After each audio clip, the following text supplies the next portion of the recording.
ACL reconstruction surgery കഴിഞ്ഞിട്ട് വെച്ചിരിക്കുന്ന ഗ്രാഫ്റ്റിന് 3 പ്രധാനപ്പെട്ട റോളാണുള്ളത്. ഒന്നാമത്തേത് it resist anterior tibial translation ആണ്. ടിബിയ മുമ്പോട്ടേക്ക് തള്ളി പോകുന്നതിനെ റെസിസ്റ്റ് ചെയ്ത് നിർത്തുക എന്നുള്ളതാണ് പ്രധാനപ്പെട്ട ജോലി. രണ്ടാമത്തേത് it resist internal rotation loads ആണ്. ഈ നമ്മൾ നേരത്തെ സംസാരിച്ചിരുന്ന ഫ്ലെക്ഷൻ എക്സ്റ്റൻഷൻ മൂവ്മെന്റ് കൂടാതെ ടിബിയ ഒന്ന് റൊട്ടേറ്റ് ചെയ്യുക എന്നുള്ളൊരു മൂവ്മെന്റ് കൂടി ഉണ്ട്.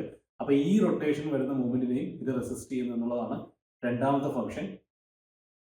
മൂന്നാമത്തെ ഫംഗ്ഷൻ എന്ന് വെച്ച് കഴിഞ്ഞാൽ ഇറ്റ് റെസിസ്റ്റ് വാൽഗസ് ആംഗുലേഷൻ.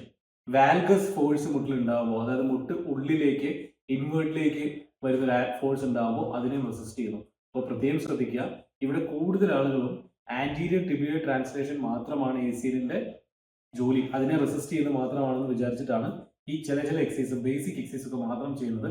എന്നിട്ട് പ്രധാനപ്പെട്ട ഒരു കാര്യം പറയുന്നതാണ്, റീഹാബ് ഒക്കെ കംപ്ലീറ്റ് ചെയ്തു അല്ലെങ്കിൽ എക്സസൈസ് ഒക്കെ ചെയ്തതിന് ശേഷവും കുട്ടിൽ ഇളക്കമുള്ളതായിട്ട് ഫീൽ ചെയ്യുന്നു എന്നുള്ളത്. അപ്പോൾ ഇതിന് പ്രധാനപ്പെട്ട കാരണം ഇതാണ്. ഈ 3 ഫംഗ്ഷനെയും പ്രൊവൈഡ് ചെയ്യാനുള്ള കപ്പാസിറ്റി വെച്ചിരിക്കുന്ന ഗ്രാഫ്റ്റിന് വേണം.